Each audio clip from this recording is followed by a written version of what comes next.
มาปฏิบัติธรรมนี่เรามาแก้ทุกข์ทางใจเนาะว่าทำอย่างไรเมื่อได้เห็นได้ยินกลิ่นรสสัมผัสมากระทบสัมผัสแล้วเรามีสติรู้ทันแล้วไม่ทุกข์เพราะเหตุนั้นเนาะไม่กดโลภหลงไปกับสิ่งนั้นตัวนี้ต่างหากแล้วนะที่จะนำพาให้เราเข้าถึงธรรมเป็นกับพระพุทธเจ้าและพระอริยเจ้าทั้งหลายขั้นเข้าถึงแล้วเนาะวันที่ตรงกับวันที่26เดือนพฤษภาคมพุทธศักราช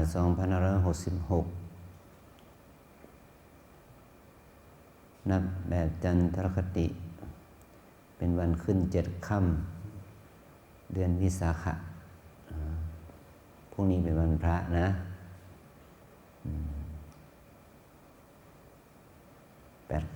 ขึ้น8 ค่ำเรามาปฏิบัติธรรมในช่วงนี้เหมือนกับว่าเรามาปฏิบัติธรรมในช่วงเดือนวิสาข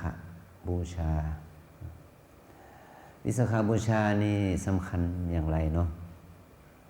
พอรู้นะมีความสำคัญยังไงนะที่เราพอรู้กันแหละเป็นวันอะไรเป็นวันอะไรนะพอโยคีเราเป็นวันประสูติเป็นวันตรัสรู้เป็นวันปรินิพพานซึ่งเกี่ยวข้องกับพระสัมมาสัมพุทธเจ้าเนาะมันมีความสำคัญในเงื่อนไขในแง่ไหนล่ะก็เพราะว่าถ้าไม่มีมหาบุรุษเอกของโลกอุบัติขึ้นนะก็ไม่มีการตรัสรู้ธรรมเกิดขึ้นนะเมื่อไม่มีการตรัสรู้ธรรมเกิดขึ้นพระศาสนาคือพุทธศาสนาเราก็ไม่อุบัติไม่เกิดขึ้นนะแต่เมื่อมีพุทธศาสนาที่เรานับถือมาถึงวันนี้เนี่ยที่เรามีพุทธศาสนานับถือในวันนี้เนาะเพราะนั้นจะมีการตรัสรู้ธรรมของพระศาสนาของเจ้าชายสิทธัตถะองค์พระบรมโพธิสัตว์เมื่อพระองค์ได้ตรัสรู้แล้วพระองค์ก็ได้นำเอาความรู้ที่พระองค์ตรัสรู้นั้นมาสอนแก่บุคคลผู้มีบุญมีวาสนามีสติปัญญาคนเหล่านั้นก็ได้บรรลุธรรมตามที่พระองค์สอนเรียกว่าเข้าถึงธรรมเหมือนกับที่พระองค์ตรัสรู้นะบุคคลนั้นก็ได้มาเป็นพระสงฆ์ในพุทธศาสนามาตามลำดับพระสงฆ์นั้นก็มีที่เราเรียกว่าภิกษุภิกษุณีอุบาสกอุบาสิกานะพระสงฆ์มี2 ความหมายพระสงฆ์ในภาษาชาวบ้านเราพูดกันถึงพระภิกษุนะที่เรียกภิกษุสงฆ์นะแต่พระสงฆ์ในความหมายของพระรัตนตรัยนั้นได้แก่พระภิกษุสงฆ์นั่นแหละเนาะพระภิกษุนั้นภิกษุภิกษุณีสามเณรสามเณรีอุบาสกอุบาสิกาชาวบ้านที่สามารถบรรลุธรรมหรือเข้าถึงธรรมได้บุคคลนั้นเราเรียกว่า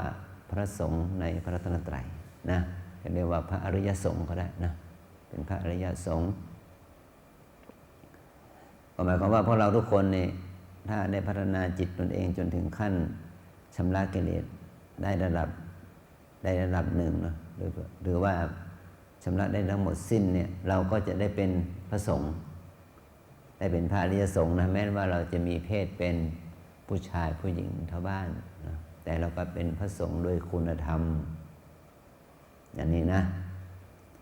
พระภิกษุหรือว่านักบวชพอบวชแล้วยังไม่ได้บรรลุธรรมเนาะก็ได้ปฏิบัติภาวนานะจนบรรลุธรรมพระภิกษุเหล่านั้นก็เป็นพระสงฆ์ที่เป็นพระอริยะไม่ใช่พระสงฆ์ที่เป็นสมมุติสงฆ์นะในฐานะที่พวกเรามาที่นี่เนาะมาที่เราเรียกว่ามาเราต้องถามเลยเนาะมาเพื่ออะไรเนี่ยฮะมากินมานอนมาหลับไม่ใช่เนาะเรามาทำอะไรลูกหนุ่ม มาวัดนี่มาทำอะไรเนี่ยหืมมาถือศีลมาปฏิบัติธรรมเพื่อให้อะไรเพื่อให้พ้นทุกข์เพื่อให้ใจสงบแล้วมันจะพ้นทุกข์ให้ใจสงบได้อย่างไรล่ะต้องปฏิบัติต้องปฏิบัติเพื่ออะไรล่ะ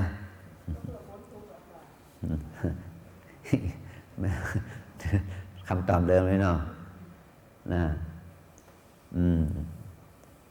เอาละแล้วอะไรทำให้เราทุกข์ต้องถามล่ะใจเราใจเราทำให้เราทุกข์เหรอก็ทำไมใจพระอรหันต์ท่านทำไมไม่ทุกข์ล่ะเราไม่ได้วางอะไรล่ะวางกิเลสนี่เอาละได้คำตอบแล้วเนาะวางกิเลสละกิเลสหมายความว่าเราจะพ้นทุกข์ได้ต้องละกิเลสวางกิเลสนะเอามาที่นี่ก็แสดงว่ามาฝึกเพื่อวางกิเลสใช่ไหมบุญมันอยู่นั่นแหละบุญมันก็คือการละกิเลสได้นั่นแหละการละกิเลสได้นั่นคือยอดบุญนี่แหละนะฉะนั้นโยมได้คำตอบแล้วนะโยมตอบเองนะอาตมาถามโยมตอบเองโยมได้คำตอบแล้วตอนนี้จะทำยังไงให้มันกิเลสมันหมดล่ะทำใจทำใจนะทำใจทำใจให้มันเป็นวางนี่วางไม่ได้ก็เลยมันก็เลยเป็นทุกข์ทุกข์ก็มีกิเลสก็โมโหถ้าอย่างนี้ก็แสดงว่าปฏิบัติธรรมไม่สำเร็จนะสิทำไม่ได้ก็ไม่สำเร็จนะสิเรากำลังจะทำเกี่ยวจะเข้าลงเลยนะโอ้น่าสงสารจริง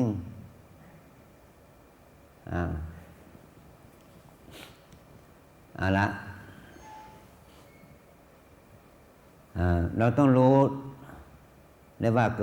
าเราต้องพัฒนาธรรมะตัวหนึ่งเขาเรียกว่าสัมมาทิฏฐินะ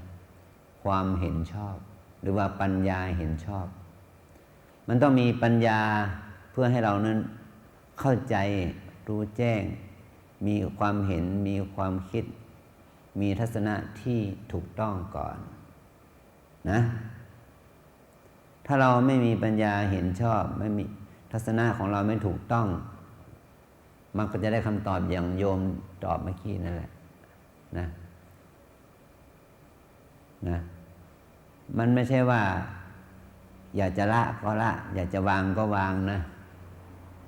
มันไม่ใช่อย่างนั้นมันไม่ใช่อยากจะละก็ละอยากจะวางก็วางได้ดังใจฉันมันไม่ใช่นะเราจะต้องฝึกนะฝึกในสิ่งที่เราทำไม่ได้นะเราต้องฝึกในสิ่งที่เราทำไม่ได้ให้มันทำได้เนาะฝึกละฝึกปล่อยฝึกวางนั่นแหละเนาะต้องฝึกถ้าเราไม่ฝึกเพียงได้ว่าอยากจะให้มันหมดอย่างเงี้ยไม่มีทางนะมันไม่ใช่อย่างนั้นเราต้องฝึกแล้วมันจะมีโอกาสนะถ้าเราไม่ฝึกมันก็ไม่มีกำลังที่จะชำระล้างนะที่เราพูดว่าพอทำไม่ได้ก็เลยโมโหนั่นแหละนะไอ้โมโหนั้นยิ่งเพิ่มเลยนะเพิ่มทุกข์เลยเห็นไหมฉะนั้นทำไม่ได้แล้วไม่โมโหได้ไหมล่ะทำไม่ได้ไม่โกรธได้ไหมล่ะทำไม่ได้นี่สามารถยอมรับหรือปล่อยวางได้หรือเปล่าล่ะอันนี้ต่างหากที่จะทำให้เราไม่ทุกข์นะเราอยากได้แต่เราไม่ได้ก็โมโหโกรธเกลียดชังอิจฉาริษยาอาฆาตพยาบาทอย่างเงี้ยแล้วมันจะพ้นทุกข์ได้ยังไงนะการที่จะปฏิบัติธรรมเพื่อให้ก้าวหน้าในนั้นมันไม่ใช่ว่าจะต้องได้ดังใจฉันเนาะแต่ต้องได้ตามธรรมมันได้ตามความเป็นจริงเราต้องแก้ไขตัวนี้นะเดี๋ยวก็มาลูกหลานไม่ได้ดังใจเราก็โมโหเนาะทำการทำงานแล้วไม่ได้ผลกำไรดังใจก็โกรธเนี่ยโมโหอย่างเงี้ย มันก็คือตัวเพิ่มกิเลสทั้งนั้นเลยเนาะนะเป็นตัวเพิ่มกิเลสนะกิเลสก็มีมากขึ้นฉะนั้นเวลาเราปฏิบัติธรรมก็ไม่ใช่เพื่อให้ได้ดังใจฉันนะเพื่อให้ได้ดังใจที่กิเลสต้องการนะแต่ต้องฝึกขัดเกลาบรรเทาชำระล้างในสิ่งเหล่านั้นให้มันเบาบางลงไปนะมันถึงจะสามารถที่จะทำให้เราพ้นทุกข์ได้นะตัวนี้ว่าการปฏิบัติธรรมที่จะทำให้เราพ้นทุกข์การปฏิบัติธรรมที่จะทำให้เราพ้นทุกข์ฉะนั้นตัวทุกข์หรือตัวเหตุให้เกิดทุกข์นั้นมันคือตัวกิเลสที่มันเกิดขึ้นเมื่ออะไรเมื่อตาเห็นนี่แหละเมื่อหูได้ยินเมื่อจมูกได้กลิ่นเมื่อลิ้นรู้รสเมื่อกายได้สัมผัสเมื่อใจได้คิดนึกนี่แหละเมื่อตาหูจมูกลิ้นกายใจกระทบกับรูปเสียงกลิ่นสัมผัสและธรรมารมณ์ต่างๆแล้วเนี่ยถ้าเราขาดสติขาดสติสัมปชัญญะขาดความเพียรพยายามอารมณ์เหล่านี้มันก็ไปหล่อเลี้ยงให้เกิดอะไรเกิดกิเลสที่จะก่อให้เกิดทุกข์แก่ตนนะมันจะก่อให้เกิดกิเลสที่จะเป็นเหตุให้เกิดความทุกข์แก่ตนนี่เรามาฝึกก็คือว่าฝึกเพื่อให้เราเองมีสติสัมปชัญญะเนาะรู้เท่าทันจิตเนาะรู้เท่าทันจิตรู้เท่าทันอารมณ์ที่มากระทบทางตาหูจมูกลิ้นกายใจนั้นเมื่อรู้เท่าทันมันก็ไม่เกิดกิเลสมันก็ไม่เกิดทุกข์กับตนมันก็ไม่ทุกข์ทุกข์ทางใจนะแต่ทุกข์ทางกายแน่นอนนะเนี่ยนั่งเราเปลี่ยนท่าทั้ง3 หนแล้วเนาะ4-5 หนแล้วนี่มันทุกข์ทางกายคุณจะมานั่งแบบไหนก็ตามนะนั่งบนเบาะนั่งบนขนมิ้งนะ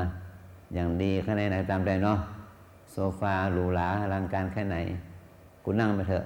มันก็มีทุกข์ทั้งนั้นแหละนี่เขาเรียกว่าทุกข์ทางกายเราไม่ได้มาแก้ทุกข์ทางกายนี้เป็นหลักนะที่เรามาปฏิบัติธรรมนี่เรามาแก้ทุกข์ทางใจเนาะว่าจะทำอย่างไรเมื่อได้เห็นได้ยินกลิ่นรสสัมผัสมากระทบสัมผัสแล้วเรามีสติรู้ทันแล้วไม่ทุกข์เพราะเหตุนั้นเนาะไม่โกรธโลภหลงไปกับสิ่งนั้นตัวนี้ต่างหากแล้วนะที่จะนำพาให้เราเข้าถึงธรรมเป็นกับพระพุทธเจ้าและพระอริยเจ้าทั้งหลายขั้นเข้าถึงแล้วเนาะเนี่ยก็คือวันวิสาขบูชาจึงมีความสำคัญในแง่ที่ว่าเป็นวันแห่งความสำเร็จของพระพุทธเจ้านะเป็นเดือนแห่งความสำเร็จของพระพุทธเจ้านะฉะนั้นเมื่อเรามาที่นี่มันก็เหมือนกับว่ามาในช่วงเดือนนี้ใช่ไหมก็นึกถึงความสำเร็จของพระพุทธองค์นะและพระองค์ก็ทรงแสดงหน้าที่เนาะโชว์ให้เราเห็นถึงว่าเมื่อความสำเร็จเกิดขึ้นแล้วกับพระองค์ก็ไม่ได้เก็บความสำเร็จนั้นไว้เฉพาะตนได้เผยแผ่ความรู้ความสำเร็จนั้นไปให้คนอื่นเป็นเวลาถึง45 ปีโดยไม่มีเงินเดือนเนาะของได้เปลี่ยนก็คืออาหารในบาทวันละบาทเนาะวันละบาทเท่านั้นเนาะพระองค์ก็ทำหน้าที่นี้ตลอดถึง45 พรรษานะนี่เป็นแล้วก็พระองค์ก็ละสังขารไปว่าสิ่งที่พระองค์สะสมบารมีมาเสียสงไขยแสนกลับนั้นพระองค์มีโอกาสใช้เสวยผลบุญที่ยังมีธาตุขันธ์เนี่ยแค่45 ปีนะ45 ปีแล้วพระองค์ก็ทิ้งมรดกอันมีค่านี้ให้พวกเราได้สืบทอดกันมาตั้งแต่ยุคพุทธกาลจนถึงยุคนี้ก็คือได้ 2,500 เท่าไหร่66 ปีแต่พระองค์นั้นใช้เสวยผลนำหน้าที่อยู่45 ปีเอา66บวก45เป็นเท่าไหร่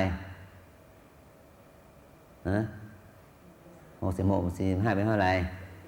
111ก็หมายความว่าพุทธศาสนาของเรานะอุบัติขึ้นมาแล้วได้ 2,600 กับ 11 ปีนะนับตั้งแต่พระองค์ตรัสรู้นะได้ 2,611 ปีที่จะถึงไม่กี่วันเนี่ยวันที่3 มิถุนายนเนี่ยนะแต่ถ้านับจากพระองค์นิพพานมาถึงเดี๋ยวนี้ก็คือ 566 ปีเป็นบุญบารมีที่พระองค์ตรัสรู้เพียงพระองค์เดียวใช่ไหมแต่บุญกุศลนั้นเอื้อเฟื้อเกื้อกูลแก่มนุษย์และเทวดานับล้านล้านนับโกฏนับล้านเนาะนับตั้งแต่ที่พระองค์ได้สั่งสอนผู้บรรลุธรรมคนแรกเกิดขึ้นคือท่านโกณฑัญญะมาตามลำดับมาจนถึงพวกเราวันนี้มี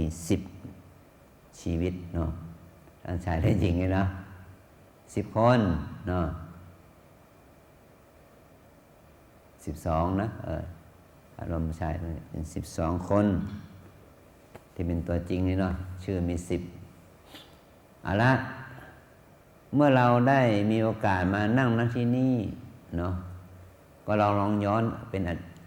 ทางอดีตเนาะคิดในทางดีนะว่าการที่พระองค์นั่งอยู่ใต้ต้นไม้องค์เดียวเนาะองค์เดียวหาธรรมที่จะบรรลุธรรมหาทางบรรลุธรรมเนาะจนถึงคืนสุดวันเพ็ญเดือน14 ค่ำเนาะ15 ค่ำนั่นแหละไม่ใช่14 ค่ำเนาะจนคืนมันเพ็ญ15 ค่ำนั่นเองเนาะในช่วงเย็นๆนะพระองค์ก็ตั้งอธิษฐานจิตเนาะว่าถ้าเราไม่ได้บรรลุธรรมแม้เลือดเนื้อจะเหี่ยวแห้งเราจะไม่ยอมลุกออกจากอาสนะนี้เราจะเข้าถึงธรรมเพื่อจุดมุ่งหมายที่เราได้ตั้งไว้นี่แล้วให้ได้แล้วอะไรทำให้พระองค์มีความรู้สึกมั่นใจเพราะว่าก่อนที่พระองค์ในคืน14 ค่ำนั้นเนาะพระองค์ฝันนะเนาะความฝันของพระองค์นี่ประหลาดมากนะพระองค์ฝันเนี่ยได้ฝันอันอัศจรรย์มันเป็นเครื่องบ่งบอกเหมือนกับว่าบ่งบอกว่าเราจะต้องประสบความสำเร็จอันยิ่งใหญ่เนาะเนี่ยพระองค์ตั้งพระทัยไว้เลยนะก็เลยทำให้พระองค์บรรลุธรรมในวันเพ็ญวิสาขะเช้าตรู่นะเช้าตรู่ของวันคืนวันวิสาขะนะไม่ใช่เช้าตรู่ของวัน14 ค่ำนะแต่ก็ว่าพรุ่งนี้วันวิสาขะเช้าตรู่นี้ไม่ใช่นะบรรลุธรรมเช้าตรู่ของคืนนั้นนะเนี่ยคืนวิสาขะเพราะจันทรคติเขานับวันหนึ่งคืนหนึ่งไม่ใช่นับเที่ยงคืนนะเป็นวันหนึ่งนะเขาจะนับเช้าตรู่ของวันนี้เป็นถึงเช้าตรู่ของวันพรุ่งนี้อย่างนี้นะเป็น1 วันหนึ่งคืนหนึ่งเข้าใจนะอันนี้เราทั้งหลายเนี่ยเราทั้งหลายเนาะพวกเราทุกคนนะนี่พระพุทธองค์แสวงหาธรรมเป็นเวลา6 ปีเนาะนี่เราจะมาแสวงหาธรรมเป็นเวลา6 คืน 5 วันบางคนก็โอ้โหนะ2 คืน 2 วันอย่างเงี้ยมันจะไปถึงไหนนี่ฮะโยคีมันจะได้อะไรนี่เนาะก็สรุปแล้วว่ามีคนคนเดียวที่จะอยู่ถึงวันวิสาขะนะไม่ใช่พระจรินชมทาคนเดียวนอกนั้นไปก่อนแล้วเราจะทำยังไงเนี่ยจะได้ชื่นชมความเรียกว่าเป็นความสำเร็จของการที่มีพุทธศาสนาตั้งมั่นได้ 2,611 ปีเนี่ยนั่นโยมจะไปฉลองที่ไหนเนี่ยฮะในฐานะเราเป็นชาวพุทธ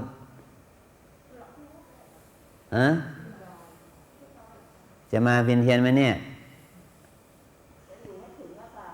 นั่นเห็นไหมเธอนพรัตน์เธอจะไม่เอาบุญแล้วเนี่ยฮะเอาค่ะอาจารย์จะอยู่ก็อยู่ค่ะเป็นบุญที่สุดเลยค่ะอาจารย์พูดนี่มันต้องวิเศษนะสิเนาะโอ้นพรัตน์จิมจิมเธอจะทิ้งพระพุทธเจ้าไปไหนเนี่ยฮะรักถึงมาไหมคะโอ้ทุกข์เหรอเนี่ยถึงมานะเรื่องปัญญาพามาเนี่ยทุกข์พามาเนี่ยเอาทุกข์พามาหรือปัญญาพามาเนี่ยเอาปัญญาพามาก็แล้วกันนะอันนี้เรามาเนี่ยแหละที่ว่าเมื่อเรามานึกถึงอย่างนี้ใช่ไหมว่าถ้าพระองค์ไม่ได้ตรัสรู้ธรรมเนี่ยพุทธศาสนาก็จะไม่ปรากฏให้เราใน ได้ประโยชน์ในการเป็นที่พึ่งทางด้านจิตใจนะแล้วเมื่อพระองค์ได้ตรัสรู้แล้วพระองค์ก็สอนหลักธรรมนั้น45 ปีแล้วมอบความรู้มรดกธรรมนะเขาเรียกว่าทรัพย์สินทางปัญญาภาษาปัจจุบันนี่เนาะภาษาปัจจุบันเขาเรียกว่าทรัพย์สินทางปัญญาเนาะมอบให้ใครมอบให้แก่พุทธบริษัททั้งสิ้นนะแปลว่าธรรมะที่พระองค์ทรงแสดงไว้84,000 พระธรรมขันธ์อย่างนี้เนาะมอบให้แก่ใครมอบให้แก่มนุษย์เราทุกคนเนาะ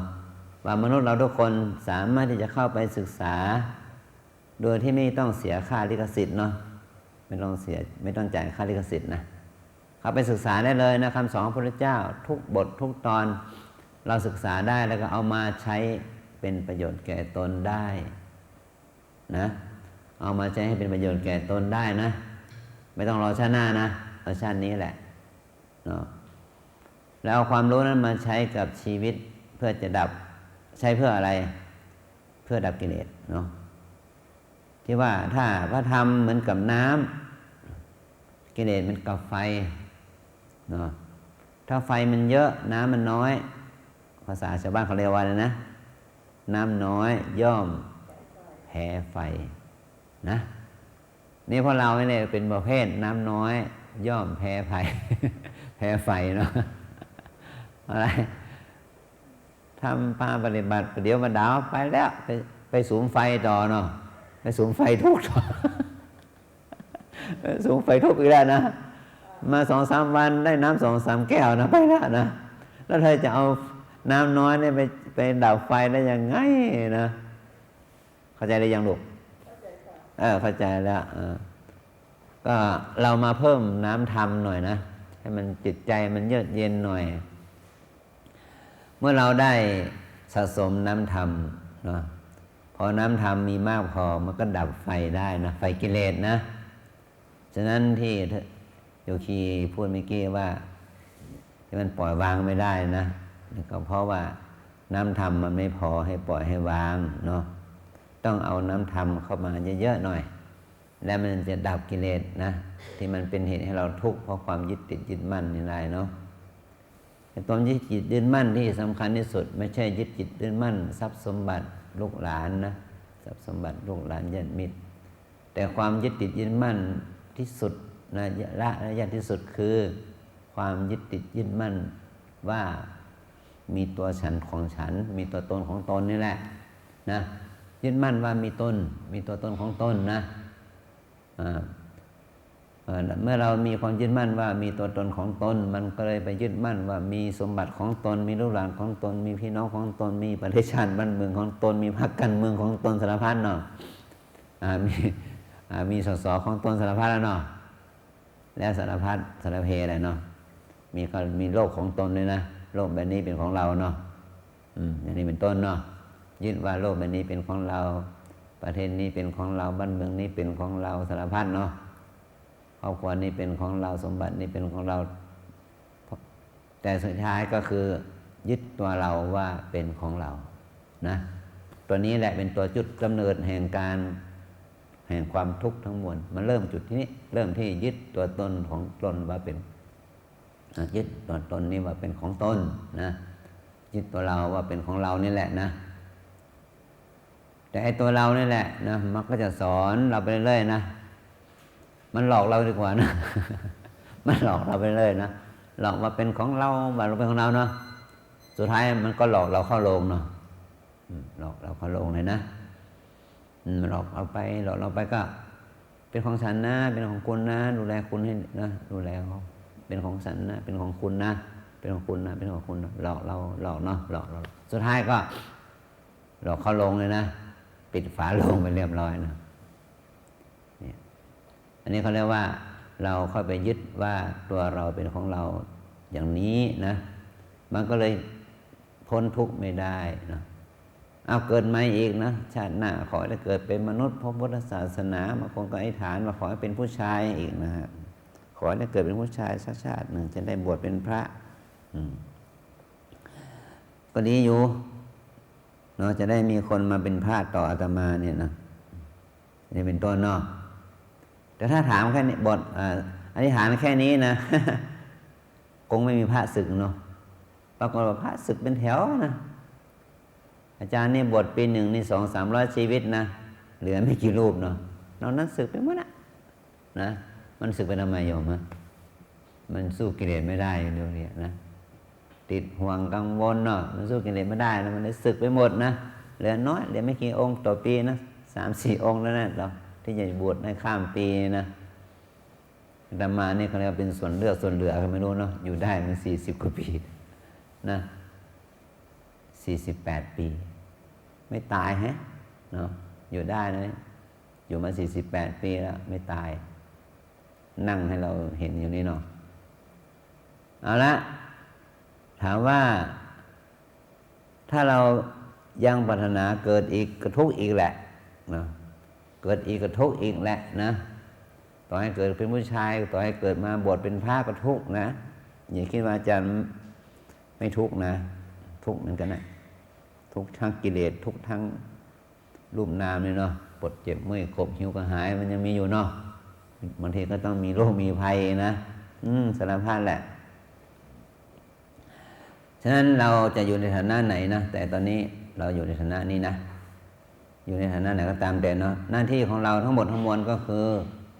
ฝึกฝนอบรมเพิ่มพูนสติปัญญาเพื่ออะไรเพื่อล้างกิเลสนั่นแหละเนาะเพราะกิเลสเป็นเหตุให้เกิดทุกข์แล้วก็พยายามฝึกฝนอบรมเสริมสร้างสติสมาธิปัญญาเพื่อเราเองจะได้ชำระล้างกิเลสอันเป็นเหตุให้เกิดทุกข์นี้นะตามเหตุตามปัจจัยของตนเลยนะตอนเนี้ยเราทุกคนมาเนี่ยหัวเดียวกันเทียมรีบเนาะพาสามีภรรยามาด้วยไหมพาลูกพาหลานมาด้วยไหมไม่นะฉะนั้นหน้าที่ที่เราต้องรับผิดชอบคือตัวเราคนเดียวนะนอนคนเดียวเนอะไม่ต้องหาเพื่อนมานอนด้วยนะกินคนเดียวนะกินอยู่คนเดียวรับผิดชอบท้องเดียวนะปากเดียวนะคงเป็นอิสระอยู่เนาะแต่ถ้าอาจารย์นี่ไม่ได้นะอาจารย์ต้องดูพวกเราอีกประมาณ300 ท้องเนาะเนี่ยอาจารย์ก็ไม่ได้คนเดียวหรอกเจ้าหน้าที่ช่วยกันแหละนะแต่เราเนี่ยเป็นหัวโปเขาเนาะรับผิดชอบโดยองค์รวมจะต้องดูแลท้องของพวกเรานี่300 ท้องนะเห็นไหมเนี่ยฉะนั้นเห็นใจหน่อยเด้ออย่าให้อาจารย์ทุกข์มากกว่านี้นะเข้าใจได้ยังเข้าใจมากขอบคุณมากให้เราทั้งหลายดูแลตัวเองท้องเดียวพอแล้วนะหัวเดียวท้องเดียวเตียงเดียวห้องเดียวเนาะที่หลับที่นอนเดียวนะก็คงจะไม่หนักหนาสาหัสนักเนาะปัดกวาดเช็ดถูให้เขาสะอาดหน่อยนะแล้วก็ภาวนาเนาะปัดกวาดภายนอกคือกุฏิศาลาที่พักห้องน้ำห้องท่าปัดกวาดภายในก็คืออาบน้ำล้างหน้าแปรงฟันบนปากให้สะอาดปัดกวาดภายในอีกสเต็ปหนึ่งก็คือปัดกวาดจิตใจนะกิเลสอกุศลความโกรธรอบหลงชอบชังทั้งหลายออกให้มากเด้อนี่แหละเรามาที่นี่เราเพื่อนี้นะเพื่อนี้เพื่อชำระล้างจิตใจร่างกายแล้วก็ดูแลวัดวาอารามเด้อปัดกวาดเช็ดถูนี่เราชื่อว่าเรามาขอบคุณองค์พระสัมมาสัมพุทธเจ้านะที่พระองค์ได้สร้างบารมีมา400,000 แสนกับเพื่อให้เรามีทางออกจากทางออกของจิตใจเนาะเราจะได้พ้นจากทุกข์มีทางออกจากทุกข์เรียกได้ว่ามาขอบคุณแต่ก็ขอบคุณนะด้วยแต่ขอบคุณด้วยปากไม่พอนะต้องลงมือทำเด้อภาวนาปฏิบัตินะนี่คือเป้าหมายของการที่เราจะได้ประโยชน์นะที่เรามาอยู่ที่นี่ได้มาปฏิบัติธรรมที่นี่พอเข้าใจนะแล้วก็ช่วยกันเนาะขับเคลื่อนพระธรรมเนาะช่วยกันขับเคลื่อนพระธรรมให้พระศาสนานี้ให้พระธรรมนี้จะได้เป็นประโยชน์แก่ตนและอนุชนคนรุ่นหลังสืบไปนะใครก็ได้ที่เขามีบุญพอที่จะเข้ามาปฏิบัติธรรมได้อย่างนี้เนาะอย่างเนี้ยวัดน้ำเปิงก็เปิดกว้างให้ไม่จำเป็นว่าต้องเป็นศรัทธาวัดน้ำเปิงนะเนี่ยเห็นไหมเรามาจากที่อื่นที่ไกลเนาะ บางคนมาครั้งแรกบางคนก็มาไม่รู้จะกี่10 ครั้งแล้วนับความไม่ถ้วนละนะมาเพื่ออะไรจะได้มาเพื่อแสวงหาธรรมะหรือว่าข้อธรรมอันจะเป็นปัจจัยให้เราพ้นทุกข์เป็นที่สุดนะอันนี้เขาเรียกว่าเรามาปฏิบัติวิปัสสนากรรมฐานหรือเรามาปฏิบัติภาวนาเนาะมาปฏิบัติวิปัสสนาภาวนาเอาทุกคนปนมมือว่าตามนะวิปัสสนากรรมฐานตามแนวสติปัฏฐานมี4 อย่าง1 กาย2 เวทนา3 จิต4 ธรรมวิปัสสนากรรมฐานตามแนวสติปัฏฐานมี4 อย่าง1 กาย2 เวทนา3 จิต4 ธรรม1 กาย2 เวทนา3 จิต4 ธรรมกายเวทนาจิตธรรมกายเวทนาจิตธรรมเนี่ย4 ตัวนี้นะแต่ว่าเราจะอาศัยฐานเอากายเป็นฐานให้เกิดสติสมาธิปัญญาเพื่อจะได้ชำระล้างกิเลสที่มันเกิดที่กายนี้เนาะกิเลสมันเกิดที่กายนี่แหละเนาะที่ไหนที่หัวที่ตัวที่มือที่เท้านี่แหละเนาะ